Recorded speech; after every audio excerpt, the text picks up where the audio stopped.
Pessoal, boa tarde a todos, sejam bem-vindos. É muito legal receber vocês aqui no Vale do Pinhão, alguns já mais de uma vez, então sejam muito bem-vindos. Meu nome é Mariana Berger, eu sou responsável, coordenadora do programa Curitiba Empreendedora, onde a gente cuida dos MEIs aí de Curitiba. Temos 9 espaços espalhados aí por Curitiba para atender todos aqueles que precisam auxílio, capacitação, informação, a formalização em si, e é um serviço que a prefeitura presta gratuito, né? E hoje vocês estão aqui para uma capacitação do nosso programa, onde nós vamos estar recebendo aí com muito prazer os 2 consultores credenciados do Sebrae, a Patrícia e o Vitor Hugo, que vão ficar aqui com a gente algumas horinhas aí para contar muita história. Então, vou passar a palavra para a Patrícia, que vai iniciar os trabalhos. E aí, sinta-se à vontade, pessoal, aqui é um grupo pequeno, dá para a gente interagir bastante. Patrícia? Bora lá? Oi, gente. Ai, que delícia, tão bom ver assim numa quarta-feira, ver os empreendedores assim se dedicando, vindo, trocando, conhecendo. Então, meu nome é Patrícia, eu sou consultora credenciada do Sebrae. É um prazer estar na Agência Curitiba conversando com vocês. A gente tem uma dinâmica, são 2 consultores conversando sobre o tema. Então, eu vou começar, o Vitor Hugo vai dar continuidade, mas vocês podem, ao longo, ir perguntando, apesar da gente ter um tempo, vocês podem ir interrompendo e fazendo aí os questionamentos que vocês acharem interessantes, tá? Água, café, fiquem à vontade. E bora lá, né? E aí? Olha a cara do leãozinho. Olha a menina ali. Se a gente pensar no nosso dia a dia, um leão por dia que a gente fala que o empreendedor mata, acorda e mata. Não. Vamos amansar esse leão aí, vamos fazer as coisas acontecerem? Storytelling. Então, 2 irmãs. Eram 2 irmãs. Por um acaso, elas casaram com 2 irmãos. Os 2 irmãos eram estrangeiros. Eles não eram daqui. E eles moravam numa cidade linda, em desenvolvimento, numa época de muita efervescência, de muita diferença, de fazer as coisas acontecerem, um momento muito industrial. Essas 2 irmãs, com esses 2 irmãos, os irmãos eram de fora, e apesar desta efervescência, a cidade, o país onde eles moravam, passava por alguns problemas. Problemas financeiros, econômicos, dificuldades. E como empreendedor que é empreendedor, não larga a mão nunca, né? Então, apesar deles estarem trabalhando, eles resolveram empreender. O ano era 1959. Pensa, pós-guerra, né? A gente estava no momento de pós-guerra, um momento muito industrial, um momento que as coisas estavam acontecendo, mas um momento de dificuldades. Esses 2 irmãos receberam uma carta de uma pessoa que morava do outro lado, num outro continente que não o deles, que vinha da onde eles vinham. Nessa carta tinha uma receita. Uma receita, todo mundo recebe receitas, não tem receita em casa? Da avó, da bisavó, da mãe, né? Aquelas coisas assim que a gente gosta. Eu tenho uns 9 cadernos da minha mãe, de receita. Hoje a minha filha faz algumas receitas da avó. É muito legal. E eles receberam, então, essa carta que tinha essa receita. Puxa, mas a gente está num momento de questões financeiras, a gente está precisando ter mais grana, não está dando só com o emprego que a gente tem, a inflação naquela época era uma inflação que comia o dinheiro, não estava dando conta. Mesmo com o emprego que esses 2 irmãos tinham por terem vindo para este país. Aí eles olharam aquela receita que a tia tinha mandado, falaram assim, Vamos testar? E eles resolveram testar. Testaram. Começaram a vender. Saíram vendendo. Primeiro de porta em porta, porque naquela época era muito mais fácil, né? Hoje, se a gente sai de porta em porta, fica meio difícil. As pessoas têm, né, tem aquela assim, será que eu abro, será que eu não abro? Será que eu vendo, será que eu não vendo? Apesar que a pandemia fez uma coisa muito legal. As pessoas voltaram a se acostumar a receber as coisas em casa. As pessoas voltaram a usar um pouco do que tem no entorno, né? De não vir tão longe, poder usar as coisas que estão no entorno. Então, a pandemia trouxe umas coisas legais. E naquela época, nada disso que a gente conhece hoje existia, né? Era botar a sola de sapato para funcionar e vamos caminhar. E eles fizeram assim, começaram a vender de porta em porta, e daqui a pouco eles colocaram numa rede de supermercados que existia na época, uma rede que tinha começado a funcionar na época. Então, veja, eles vendiam de porta em porta, e aí começaram a colocar no supermercado. E as pessoas começaram a gostar da receita. E começaram a comprar cada vez mais aquela receita. Montaram a primeira fábrica. Porque como é que eles começaram? Como é que todo empreendedor começa? Quem começa começa fazendo comida, começa onde? Fogão de casa, né? Usando o que tem à sua disposição. E é isso, eles começaram, então, naquela época, desta forma. Só que daí as vendas começaram a crescer e, gente, não, então, acho que agora dá para a gente montar uma fábrica. Eles montaram a primeira fábrica. Bem bacana. E venda subindo. O mercado onde eles colocaram as pessoas, né, e venda mais, e colocaram vendedores na rua. E aí, o que eles tiveram que fazer? Aumentar a fábrica. Aumentaram a fábrica, estavam vendendo, já não estavam vendendo mais só para a região, estavam vendendo para outras regiões, outros lugares, outras cidades, outros estados. Mas o país tinha seus problemas. E aí veio uma recessão. Tudo que eles tinham investido, tudo que eles tinham colocado, ficou em jogo. Só que, como bons empreendedores que são, eles pensaram assim, vamos dar uma cartada? Declararam falência total. Conseguiram um recurso financeiro. E, em vez de dizer assim, não, vamos fechar tudo isso, não, vamos melhorar. Foram lá e compraram mais equipamentos melhores, que conseguiam fazer mais. Porque eles tinham um bom público que comprava. E foram se reerguendo. As coisas voltaram a acontecer. A fábrica, eles tinham uma fábrica boa, agora estavam com equipamentos melhores. Reergueram o negócio. E aí as vendas começaram a decolar de novo. E o negócio se tornou assim, muito visível. E aí a gente já está no ano de 1970 e pouco. E nessa época, eles venderam o que eles tinham. Mas eles não venderam só a fábrica. O que era mais importante?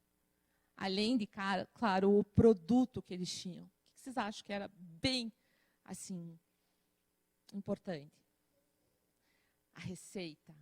Então, eles tinham uma receita maravilhosa, eles tinham um público que gostava, eles tinham uma fábrica que funcionava e eles tinham uma administração que estava dando certo. E aí, uma grande empresa comprou tudo isto. E deu um nome para este conjunto, que eles já não faziam só o primeiro biscoito que eles tinham recebido, eles já faziam outros. Vocês sabem como que é o nome dessa marca? Tenho certeza que vocês todos já comeram e comem. Chama-se Elma Chips. Vocês sabiam que a Elma Chips é curitibana? Sim! A Elma Chips é curitibana. Ela foi construída por estes dois casais. E é o nome Elma, então El de Elfride e Ma de Maria. Era o nome das duas. E eles colocaram os chips. Então a PepsiCo, né? PepsiCo comprou. E olha lá, qual que é o nome do salgadinho que elas vendiam? Quem já comeu aqui? O Stix. Ah, não tem quem não tenha comido Stix, né? Então, pensa só. Elas transformaram o pretzel, que veio lá dos parentes deles lá na Alemanha, na Suíça, transformaram e fizeram, em vez de fazer ele enroladinho, fizeram eles nos palitinhos.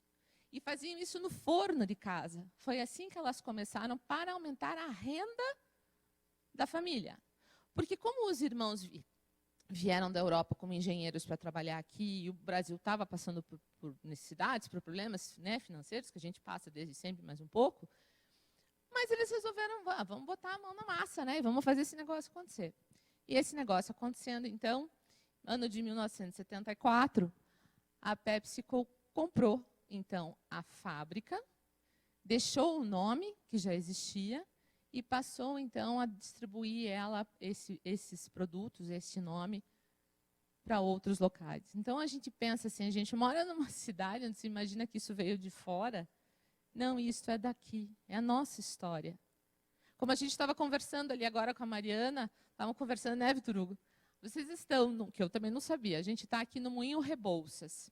Vocês sabiam que tem um bunker aqui embaixo? Eu não sabia. Na época da Segunda Guerra Mundial, um bunker. Contra bombas. Já viu na Segunda Guerra Mundial que o pessoal se escondia embaixo dos prédios? Pois é, aqui tem. Graças a Deus não vai acontecer nada, a gente não vai precisar vir para cá, né? É bom. Mas qualquer coisa, a gente fala com a Maria Mariana, estou indo para aí. Vou me esconder. Então, história, gente. Tudo tem histórias. E eu fico imaginando as histórias que vocês têm para contar. Quais são as histórias que vocês, como empreendedores, têm nos negócios de vocês? Porque é muito comum para o empreendedor, ou para as pessoas, não para o empreendedor, mas para as pessoas que estão de fora, olhar e falar assim, mas a Elma Chips é de uma grande marca. Como é que a Elma Chips começou?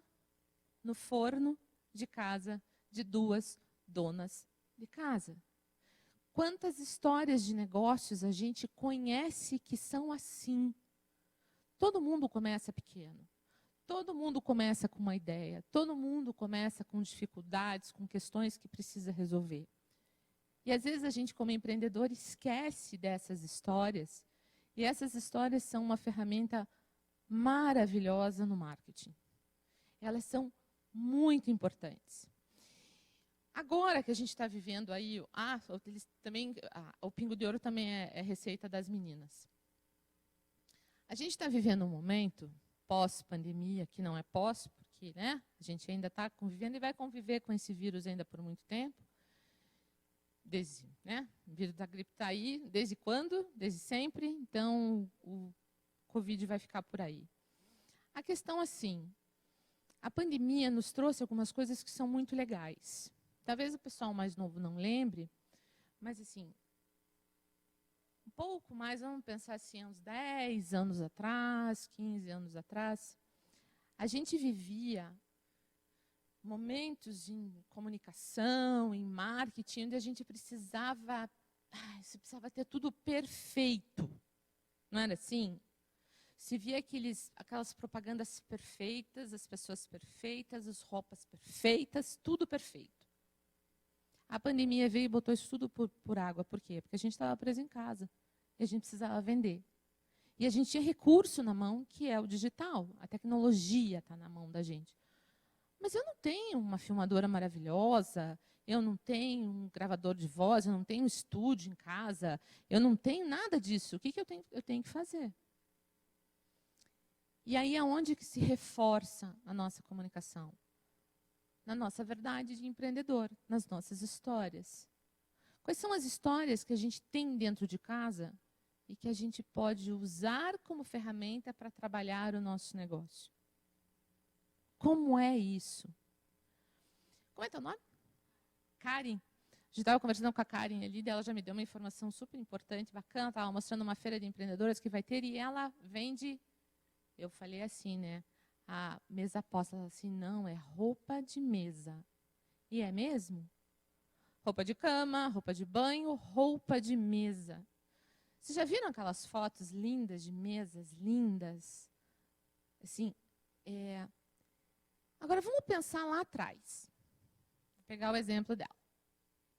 Como que as nossas avós preparavam uma mesa? as nossas bisavós, as nossas mães. Elas sempre preparavam a mesa, principalmente quando ia para um evento, uma festa, uma reunião de família, sempre tinha uma toalha bonita, sempre tinha a melhor jogo na mesa, tipo assim, esse aqui eu não vou usar, esse aqui é só para festa, né? Sempre tinha xícaras de festa, os copos de festa, as coisas que a gente usava naqueles melhores momentos. Como que tudo isso vem hoje, a gente pode usar isso como recurso para contar histórias na mesa? Como que esse negócio pode contar e relembrar aquilo que está guardado lá dentro, como memória afetiva? O Vitor Hugo estava falando, né? Isto é experiência que a gente chama no marketing. E é isto mesmo. E aí que eu vou fazer uma penitência, tá? Eu era para ter feito uma experiência com vocês e trazer os Stix, mas eu esqueci. Eu até fui tentar achar. Mas a panificadora não tinha, porque eu queria que vocês tivessem comido enquanto vocês estavam ouvindo. Isso chama-se experiência. Né? A gente precisa causar essas memórias. Como que a gente vai causar essas memórias? Trazer isto nas histórias. O negócio parece muito frio quando a gente pensa no negócio, né? Número, fornecedor, pagamento, cliente que não paga, ou que não você manda, ele não te atende, os teus funcionários que às vezes te deixam na mão, parece tudo muito frio. E é o nosso dia a dia. Mas junto com isso tem que vir aquilo que vai fazer brilhar os olhos do nosso cliente. A gente deixa todas essas mazelas para dentro da empresa, mas para fora da empresa a gente vai contar as histórias. Essas histórias são importantes de serem contadas dentro, de serem revividas todos os dias. Quando a gente vai para a empresa, seja a empresa, você saiu do quarto, tomou banho e foi para a cozinha trabalhar, porque é a cozinha de casa que é o seu espaço de negócio, naquele espaço tem que estar vivas as histórias. As histórias do seu negócio têm que estar ali, para que todo mundo sinta, mesmo que você tenha um auxiliar só, ele tem que saber o que é. Porque quando isto vai para o cliente, ele vai de uma outra forma. Então, quando a gente pensa em storytelling essa, né, essa coisa americanizada de falar, o que é contação de histórias? A gente cresce ouvindo histórias. A gente cresce ouvindo pai, mãe, avô, professora, contando histórias para a gente. E a gente precisa usar essa ferramenta no negócio para fazer o cliente estar cada vez mais próximo. A gente não fala assim como é difícil às vezes conquistar um cliente. Como às vezes é difícil trazer mais clientes. Aí eu preciso ter mais clientes. E aí a gente vai pensar lá nos recursos de marketing, de vendas e tudo. Esse é um recurso que está aqui dentro da gente. Se a gente sentar um pouquinho para pensar no negócio, a gente vai lembrar de histórias. E vai lembrar como é que eu posso passar essas histórias para as pessoas.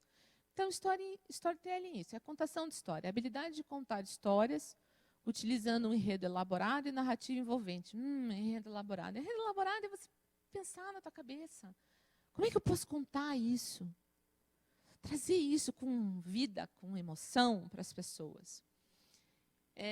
Ela é, sim, a ideia é essa, é persuasão, é você persuadir sem que a pessoa sinta que está sendo persuadida a comprar o seu negócio. Que ela se sinta motivada, ela se sinta parte integrante da sua história. Então, técnicas. Existem técnicas? Sim, existem técnicas. Então, por que é importante, né? Por que a gente precisa usar o storytelling? Porque ele faz parte da nossa vida. É uma ferramenta que você não precisa aprender, porque ela está com você. Se você sentar um pouco e lembrar das histórias que você já ouviu, da forma, você vai lembrar, puxa, eu tinha uma professora que contava as histórias desse jeito. Nossa, minha mãe me contava histórias assim. Aí a minha avó, quando vinha na minha casa, me fazia dormir, ela me contava histórias assim. E aí vocês vão começar a prestar atenção que os negócios que vocês gostam, as marcas que vocês olham, aquelas ícones que vocês têm, contam histórias. Prestem atenção como eles usam a técnica da contação de histórias para tornar o negócio cada vez mais vivo e presente na sua lembrança.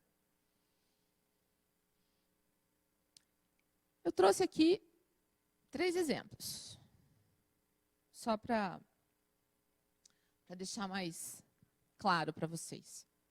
A gente tem internet? Tem, né? Tem internet? Aqui, que eu possa navegar? Vamos ver. Então, assim, os exemplos que eu trouxe para vocês são exemplos de empreendedores pequenos, como todos nós, ok? Não são marcas grandes, são empreendedores aqui da cidade, para vocês terem uma ideia do que é esta contação de histórias. Então, deixa eu contar a história do brechó Trincazê. O Trincazê é um brechó que começou há uns 10, 12 anos atrás. Eu lembro, eu já trabalhava no Sebrae como consultora, e eu estava fazendo um trabalho com os empreendedores lá na Rua da Cidadania de Santa Felicidade. E a gente fazia mutirões naquela época de atender, né? Estava começando o MEI, a gente começou a atender pelo Sebrae. E aí lá chegaram os 2 meninos, eles iam abrir a empresa, e aí eles começaram a contar o que eles iam fazer. A gente vai abrir a gente já trabalha com isso, mas agora a gente vai formalizar um brechó que vende marcas. Naquela época, assim, quando você falava em brechó, a gente lembrava, assim, sem demérito, mas ali perto do Miller você tinha muito brechó. Mas como é que eram os brechós? Eram aquelas portas com aquelas roupas mais, assim, bem usadas, não eram lugares cuidados, nem nada, enfim. E aí eles falando que eles iam abrir um brechó para vender marca. Marca. Não só marcas nacionais, marcas internacionais também. E eu, que legal. E eu resolvi acompanhar.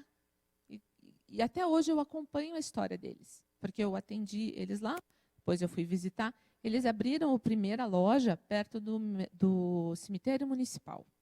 Era uma porta, numa casa bem antiga, mas já tinha uma pegada muito bacana. Hoje... Oi? O Insta era bonito, mas lá não era assim... Se tinha assim, mas eles tinham os produtos muito legais. A loja, assim, é porque o lugar não era legal. Sabe onde eles estão agora?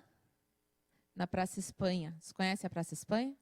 Então, esta loja é na Praça Espanha. Então, eles estão há 12 anos no mercado, começaram, ela fala assim, não, porque era ali perto do cemitério municipal, não é uma região. É uma região toda pichada, os lugares que tinha ali não eram muito legais. Mas o brechó deles era muito legal. E eles sempre tiveram cuidado com as marcas, com as roupas, com a forma. Hoje eles estão, então, aqui nessa loja. Eles continuam. E o que eles fazem? Eles fazem curadoria de moda, de roupas. Então, eles têm, claro, Zara, eles têm as marcas fast fashion, que a gente chama daqui, mas eles trabalham muito com marcas internacionais. Eles têm produtos Dior, Prada, eles têm lá. Se você for, você vai ter. O que eu quero falar de contação de histórias? Na pandemia, fechou, né? Não dá para ir na loja. E daí, faz como para sobreviver? Vamos usar o digital. Mas como é que eu vou usar o digital? Cara, porque eu só tenho uma peça. Eu não tenho... É uma peça. Às vezes é uma peça P, PP, M e tal. Como é que eu vou fazer? Eles são 2 meninos. O Kaká, que vocês vão ver, eu vou ver se eu consigo colocar para vocês. Eles tiveram uma sacada, há 2 anos e meio atrás. Eles começaram a fazer um programa pelo Stories do Instagram. Todos os dias. E hoje é assim que eles chamam. Marcam horário. A mulherada sabe que 5, 6 horas da tarde entra o programa do Trincazê no ar, nos stories, trazendo as novidades, contando histórias, porque eles contam histórias das roupas.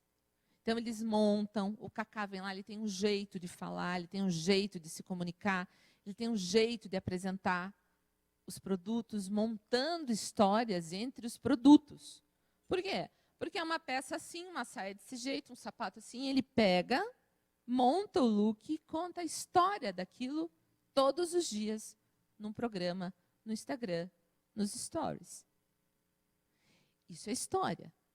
Estou contando história. Estou contando a história dos produtos da minha loja, estou mostrando para você. Todo mundo vai ser cliente deles? Não. Mas tem o perfil. E agora eles estão fazendo o que a gente chama das live commerce, né? Então, se vocês entrarem no Instagram deles, está lá anunciado. Eles fazem uma live de 3 horas normalmente. Eles vão vender a marca Skasi. É uma marca linda, de roupas lindas. E aí você vê a mulherada se matando no Instagram para comprar um produto que eles estão vendendo. E só tem um, entendeu? Só tem um. Mas, né? A pessoa está acompanhando, acompanha a história, acompanha, vai lá. É assim. Então, entrem lá no Instagram deles para vocês darem uma olhada. O outro que eu trouxe para vocês é uma outra empresa curitibana, que é a Chiffon Cake, não sei se vocês conhecem, ali na Jaime Balão, perto da Augusto Stresser, bem na esquina da Augusto Stresser, tem a Agapantos numa esquina, eles são bem na diagonal. A Chiffon, eu atendi a Yumi também, isso também há uns 10 anos atrás, quando a gente ministrava o próprio. O próprio era um curso do Sebrae de 3 encontros para quem estava abrindo um negócio. A Yumi, ela é descendente de japoneses, morou no Japão durante anos, voltou para o Brasil, já faz isso também uns 10, 12 anos. E aí ela foi para o Sebrae, porque ela falou assim, olha, a área dela era gestão de pessoas, mas ela estava cansada. Ela falou assim, eu aprendi a fazer a massa chiffon no Japão. É uma massa americana, mas que é muito feita no Japão. E no Japão eles fazem a massa com vários molhos, assim. E ela falou assim, eu vou começar a vender isso para café, enfim. E eu lembro que num próprio ela levou para o pessoal degustar, e é um produto delicioso. Só que antes dela começar a vender, ela conseguiu a loja. A primeira loja dela, que era bem na esquina, agora ela está numa casa do lado. Ela está nas 2 casas, mas o salão fica nessa casa do lado. E ela resolveu encarar e abrir. E deu muito certo. Aonde que entra a contação de histórias?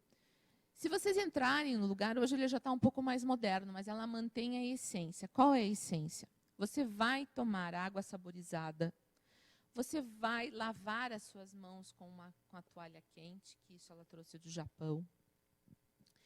Ela conta as histórias dos principais pontos curitibanos quando ela serve a torta. Então, ela ali vocês estão vendo a ópera de arame. Ela tem a ópera de arame, ela faz a decoração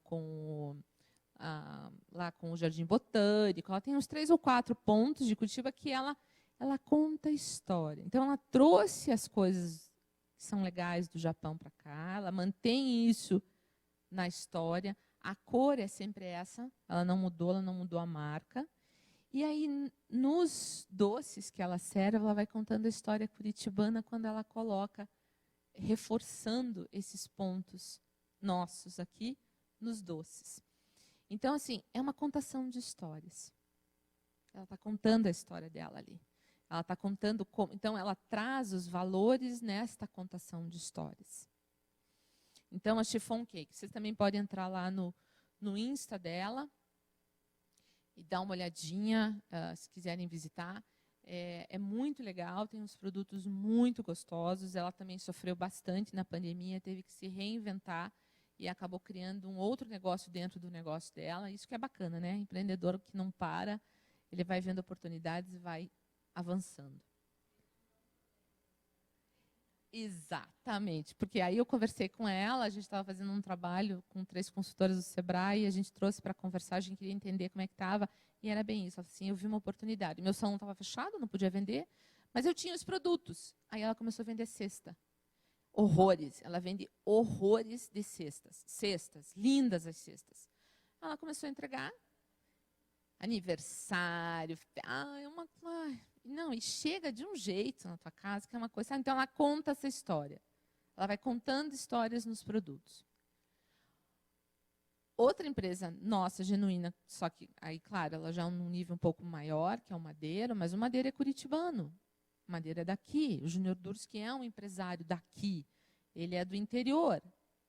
O Júnior Durski é de Prudentópolis. Ele é de Prudentópolis, saiu de Prudentópolis, foi para o norte do Brasil, foi trabalhar, passou anos lá. Quando ele voltou, ele montou o restaurante Durski, que era de comida, na época era de comida polonesa, eslava. E aí hoje ele é um nível, né? O restaurante ele é um nível assim mais exclusivo. Mas ele foi fazer então o que ele gosta muito, que são as carnes. Mas aonde que eu quero chegar na contação de histórias? O Júnior conta a história dele o tempo todo nos negócios dele. Se você colocar ele na internet, e você for ver, ele vai falar de como é que ele faz o hambúrguer, como é que é a carne, de onde que ele veio. Aí o hambúrguer deles, quem já foi no Madeiro aqui? O Madeiro tem a maionese, não tem a maionese? A maionese do Madeiro é uma maionese deliciosa. A maionese do Madeiro é feita, receita da mãe dele. É uma receita de família. Exatamente. E aí, isso há uns 4 anos atrás, eles fizeram uma campanha, 4, 5 anos atrás, não me lembrar bem, mas está na internet, se vocês procurarem lá. Eles fizeram uma campanha para contar histórias. E aí eles contaram a história da maionese. Então, ele está lá com a mãe dele, na cozinha, fazendo a maionese, mostrando de onde vem. E o Madeiro tem todas essas memórias afetivas.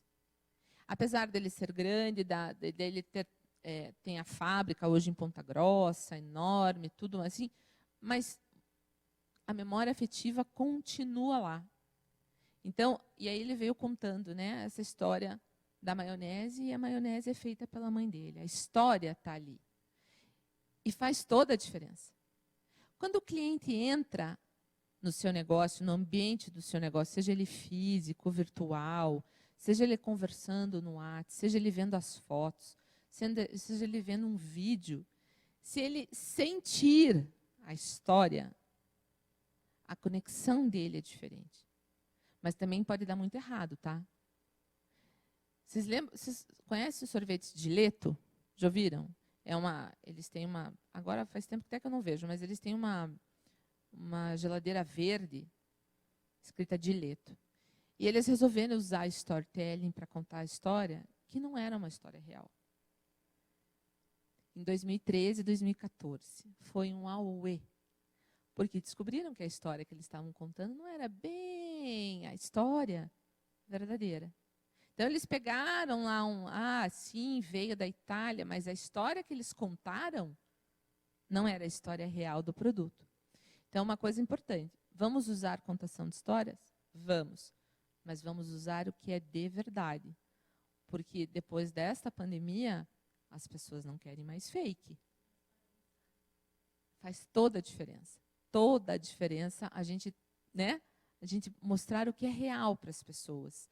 Mostrar o que é mesmo. E isso faz com que as pessoas se aproximem, elas tenham mais conexão com o negócio. Aí eu vou usar um exemplo pessoal meu agora, só para vocês entenderem que, assim, a gente quando fala assim, consultor é assim, né? Consultor vem, fala e não entende, ou é muito teórico. Então, a gente gosta de dizer que a gente não é teórico, né, Vitor? A gente usa porque a gente também é empreendedor. Então, além da parte toda de instrutoria e consultoria, eu também tenho um negócio que é aberto ao público. Eu trabalho com meu irmão num negócio que a gente abre aos sábados.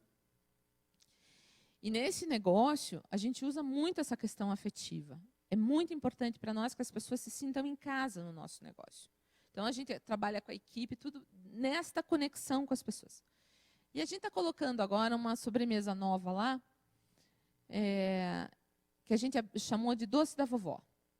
E a gente organizou ele bonitinho. Agora eu vou contar a história dele para os clientes. Porque ele tem uma história. Por que ele é o doce da vovó? E por que a gente está colocando? Porque no nosso negócio as memórias afetivas fazem diferença. E como é esse doce da vovó? Eu e meu irmão, a gente lembra dos aniversários que a gente tinha. Naquela época, quando a gente fazia aniversário em casa, né? Não tinha salão de festa, não tinha essas coisas.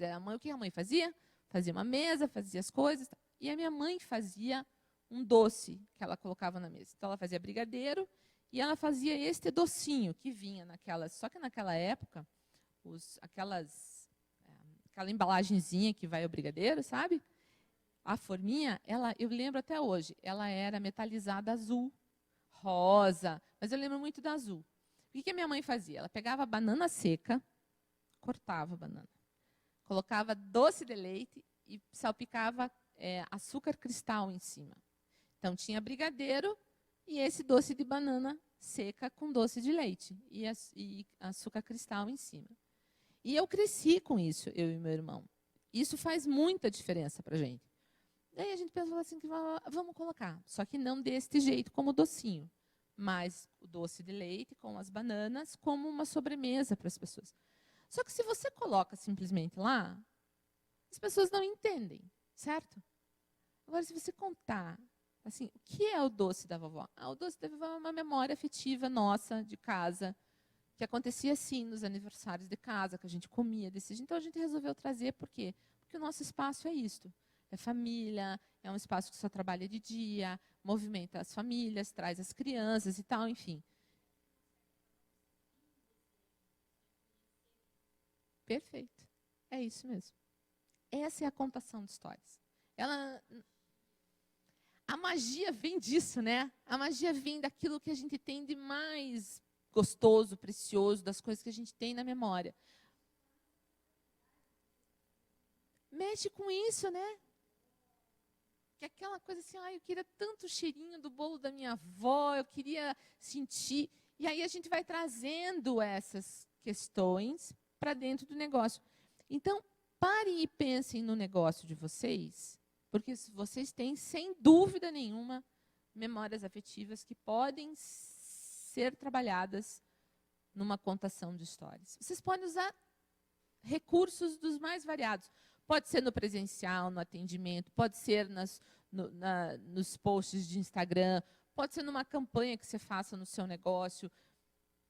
Aí, assim, a imaginação é o limite. Você pode desdobrar isto em várias peças, em várias formas, em vários jeitos. Pode estar, de repente, na vestimenta, no uniforme. Gente, não para. É só assim. Sabe aquela parada que você dá, respira e fala assim, espera, o que eu vou lembrar? Por que eu estou fazendo o meu negócio? Com o que ele tem ligação? O que ele me faz? E aí a gente segue adiante e cria as contações de história do nosso negócio que vai criar esse vínculo com os nossos clientes. A gente não fala tanto marketing de distância, tem que se diferenciar, o seu negócio tem que ser diferente. Como é que o seu negócio vai se diferenciar? Porque ninguém tem isso. Só o seu negócio tem. Só ele tem. Por quê? Porque são as suas memórias. É a sua verdade. É da onde veio isso tudo. Todo seu, Vitor Hugo.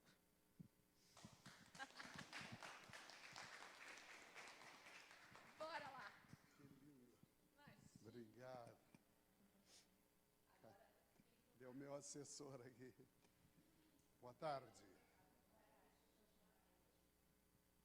Então, enquanto está chegando ali o meu filminho, eu vou contando a minha história. Tá? Então, eu sou o Vitor Hugo e durante 30 anos da minha vida eu fui executivo comercial de grandes empresas. A maior delas, nós tínhamos 800 colaboradores, etc. E a gente foi, ao longo da vida, nós fomos passando por duas situações bem claras. As bem-sucedidas e as mal-sucedidas. E hoje eu não vim falar para vocês das mal-sucedidas, porque ninguém conta a história das mal-sucedidas. Tá certo? Não sei se vocês já viram falar de um sujeito chamado Jorge Lehmann. Ele é pobre e ele é dono da Embev, né? E ele é um dos 4 ou 5 mais ricos do Brasil, né? E ele estava dando uma palestra para jovens empreendedores em São Paulo, naquele programa Endeavor, não sei se vocês já ouviram falar, e ele disse bem assim: nunca me entrevistaram para perguntar dos meus fracassos. Nunca me perguntaram sobre. Só me perguntam das coisas que deram certo. Então, gente, dando continuidade ao que a Patrícia falou, o importante da história está exatamente nisso. Em você poder narrar com tranquilidade as suas verdades. Verdades que em determinados momentos foram fracassos e em determinados momentos, e espero que muito mais do que os outros, sejam sucessos, né?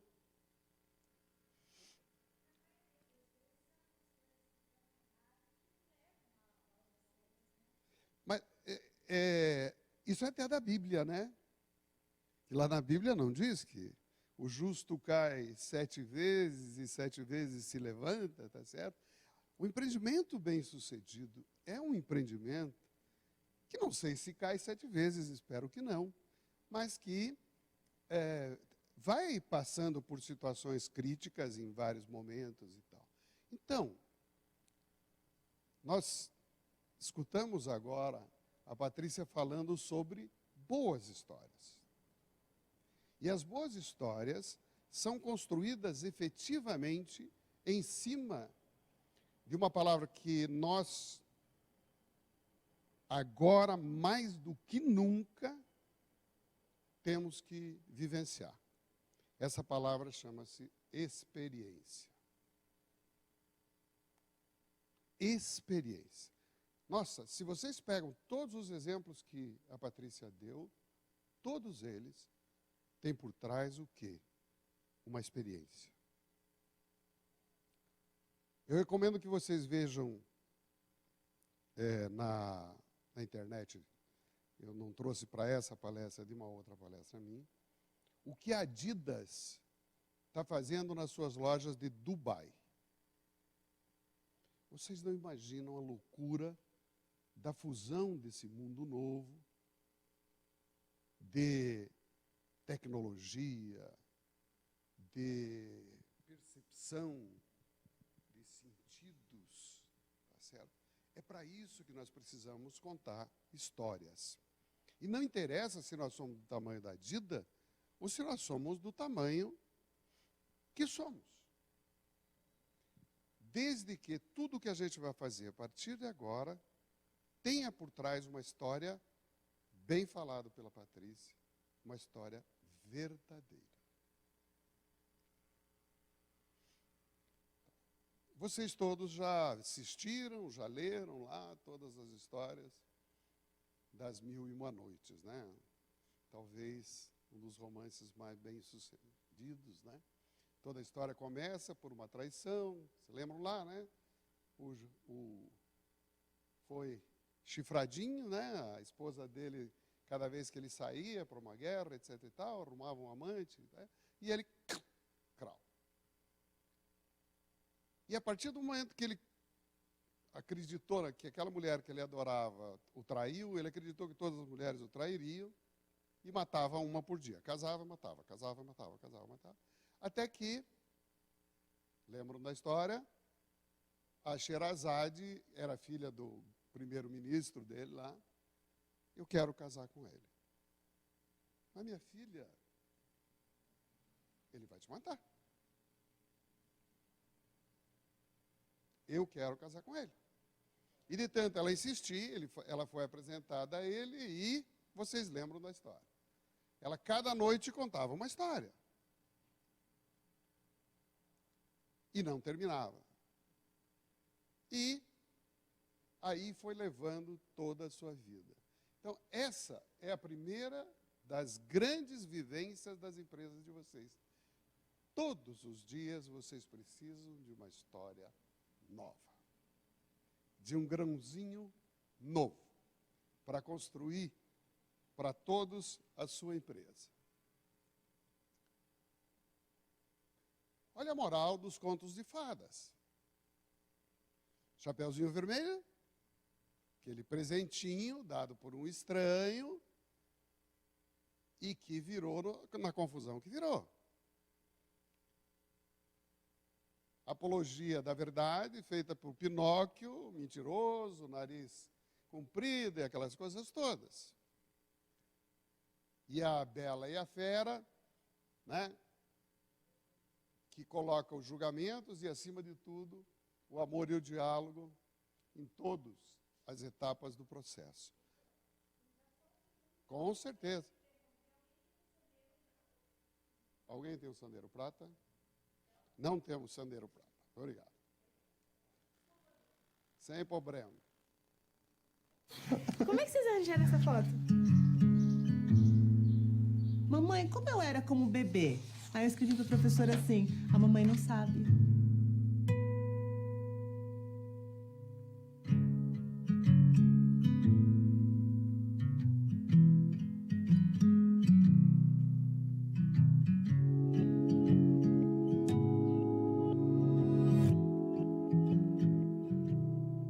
A gente se conheceu em 2008. Ele é alemão, eu sou brasileira. A gente tinha marcado o casamento no civil. Porque eu não queria ser pai solteiro. Que é uma bobagem. A parte emocionante é quando eu vi lá, habilitados. Ficava na minha expectativa, como se fosse um positivo, sabe? Tocou o telefone e eu atendi. Aí ela falou, tem um grupo de crianças aqui esperando vocês conhecerem, se vocês quiserem. Aí quando a gente bateu na porta do abrigo, quem veio nos receber foi ele. E aí ele falou, os meus pais chegaram. A gente tinha encontrado, né? A gente nos encontramos. Foi um encontro, assim, de almas, né? Foi um nascimento mesmo pra nós, né? A gente sabe que a gente não esteve com elas naqueles primeiros momentos. Porque era nosso desejo. Era um desejo. sonho. Por que não lutar por esse sonho?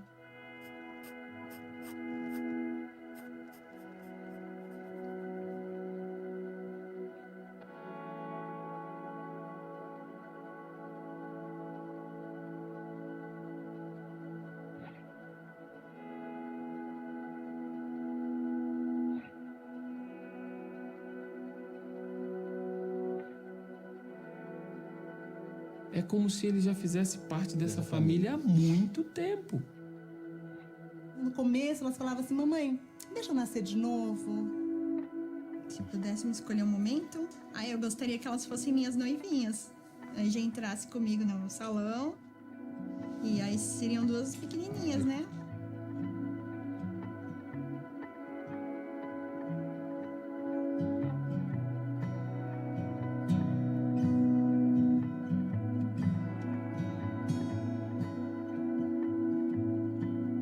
Este presente guarda mais do que imagens. Guarda sentimentos e emoções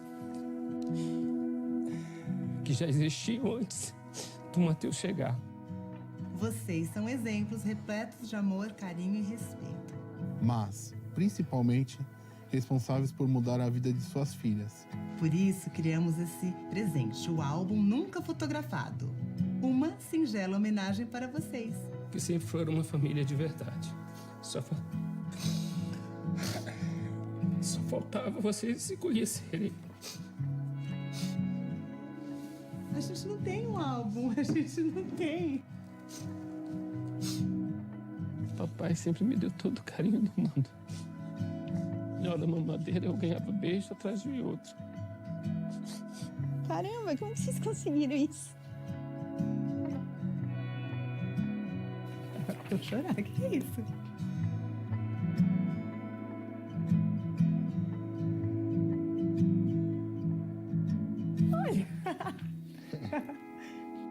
Eu nasci com um problema sério de visão, mas ainda bem que nasci com os melhores pais que existem.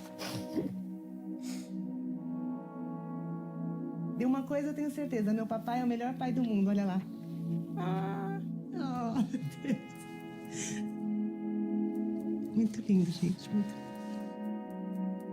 Nossa, muito parecidas. Todo o tempo que a gente não teve, tá aí.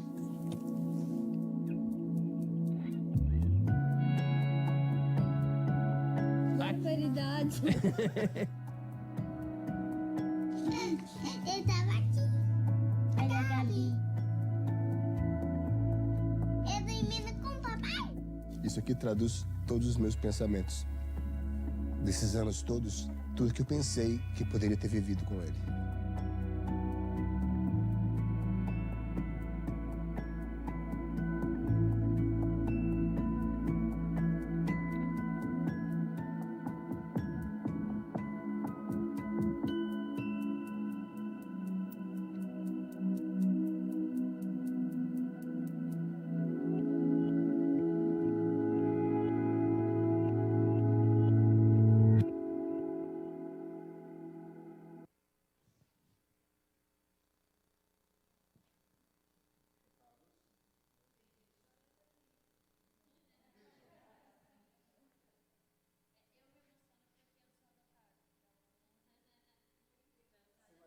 se você recebesse seus pais, recebesse uma homenagem dessa. Gente, por que eu coloquei esse filme, embora é um pouco longo? Por trás desse filme, primeiro, existe a valorização da adoção. Foco. Da adoção em todos os tipos de pais, de casais. Certo? O segundo ponto é que nós estamos vivendo num momento profundamente orientado para a experiência.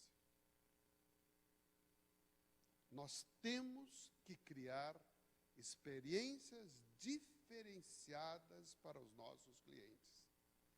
Porque nós estamos falando para vocês de contar histórias. Sabe por quê? Porque nós queremos que as suas histórias sejam contadas para os outros. Eu estive lá e vocês não sabem que atendimento maravilhoso. Que fantástica a minha experiência naquela situação. Então,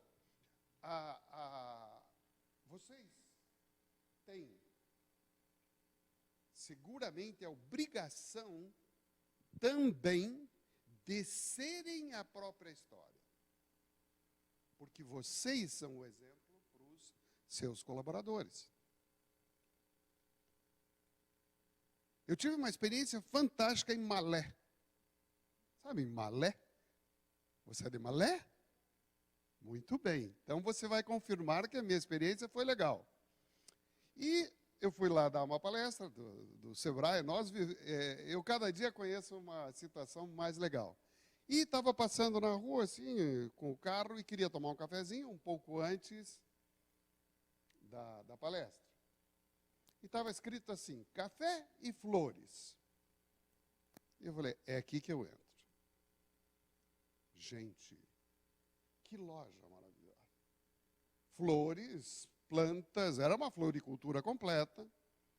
Além da floricultura completa, tinha uma pequena livraria para vender livros, para fazer cestas de flores ou cestas de pão, de cestas.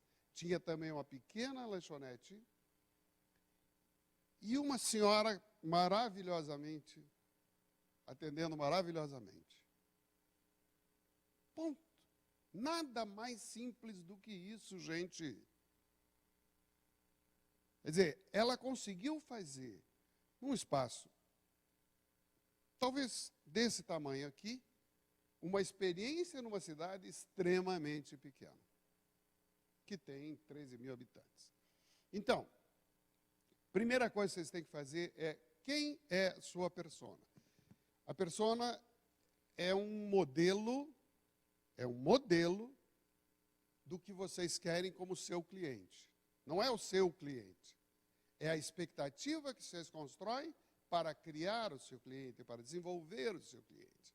Então, o que eu preciso para desenvolver essa persona e trazer essa persona para dentro da minha casa? Então, todas as histórias seguem uma certa linha do tempo. Tem o passado, o presente e o futuro, sendo que dos três, o presente é sempre o mais importante.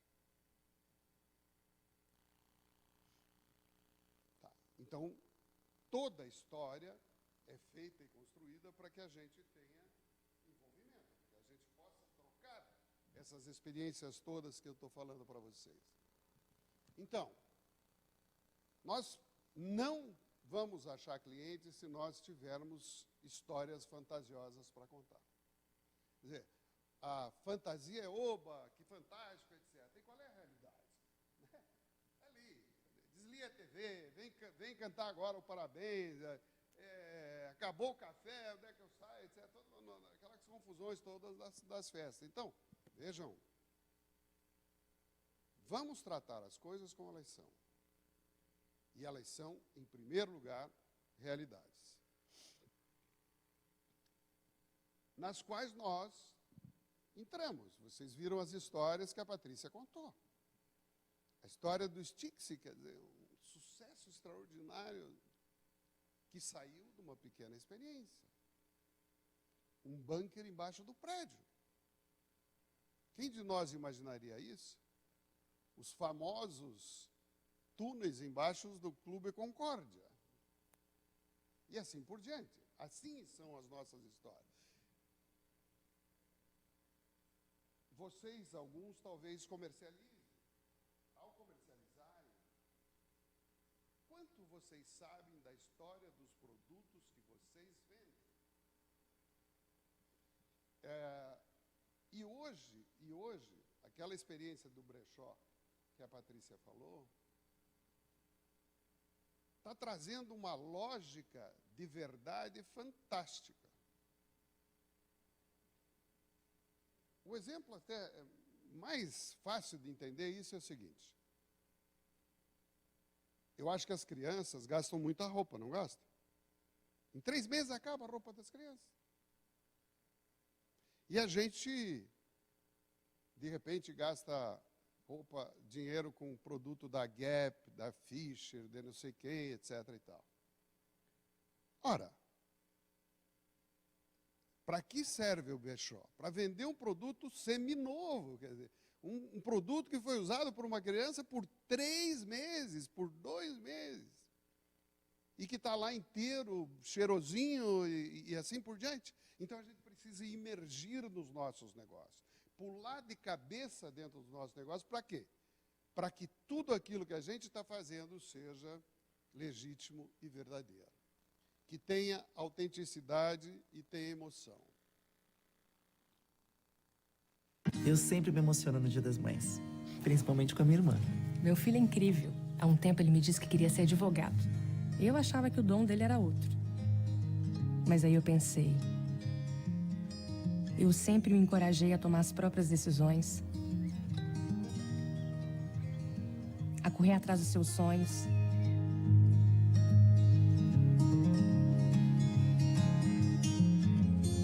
E foi isso que ele fez. Passou em direito.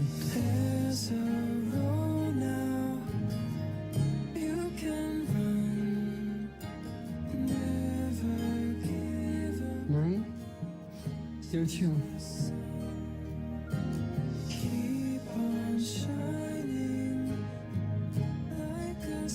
Mães são incríveis, mas quase nunca falamos pra elas. Conta pra sua.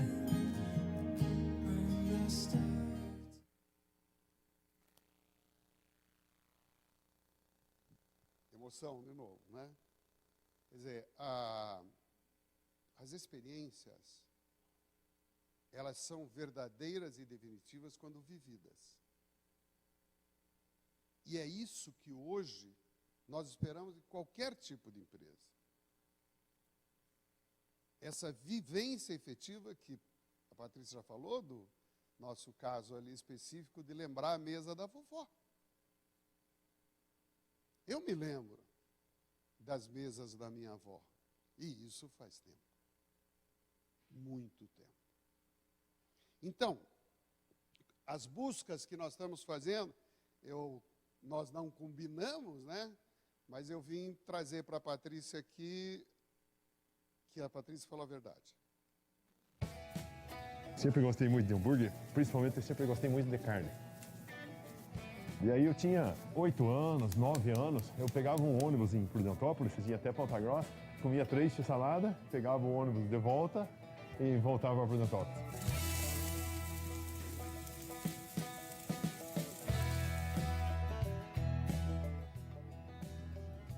Sempre achei que a diferença de um chefe está muito mais na percepção do paladar do que na literatura, naquilo que estudou. E isso precisa ser trabalhado. Tanto quanto um atleta tem que estar bem treinando e magrinho, etc., um chefe tem que estar também treinado, né? Tudo bem, hein? Tudo jóia?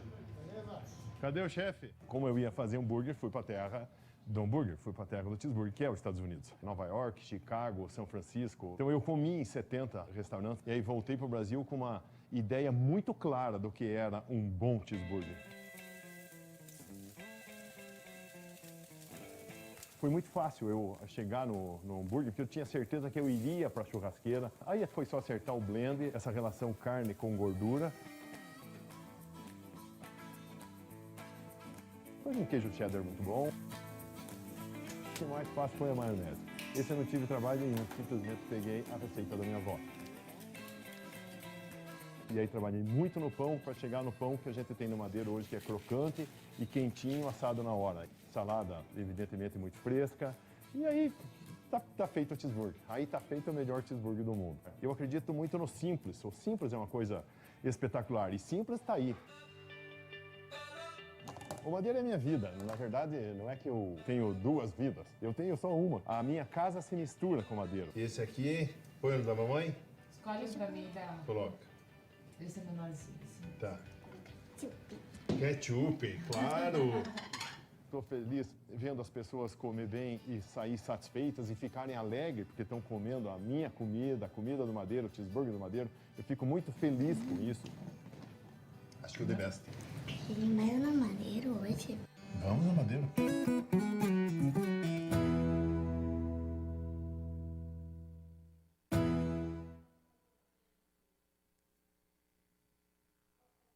Claro.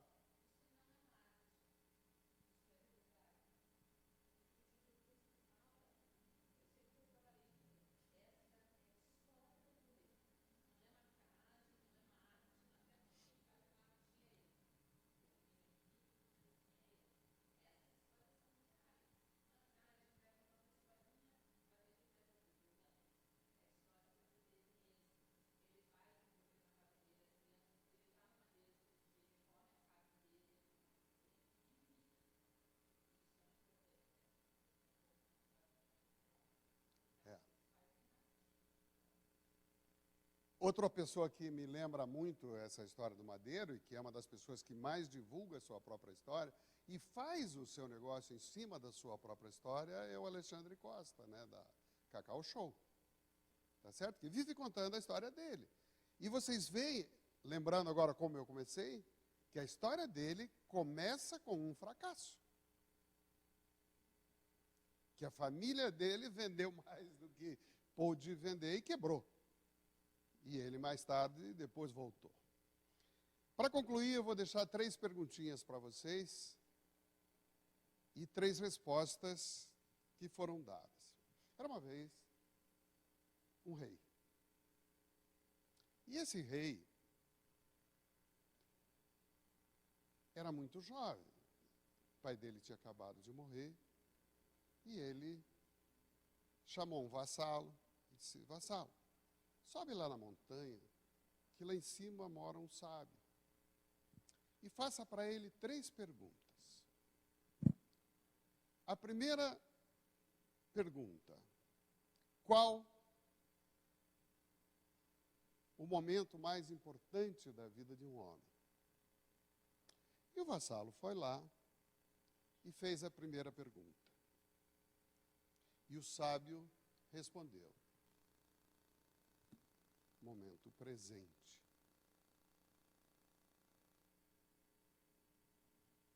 A segunda pergunta: qual a pessoa mais importante na vida de um homem? E o sábio respondeu: a pessoa que está com você. E a terceira pergunta: qual a tarefa mais importante na vida de um homem? Fazer esta pessoa feliz. Muito obrigado.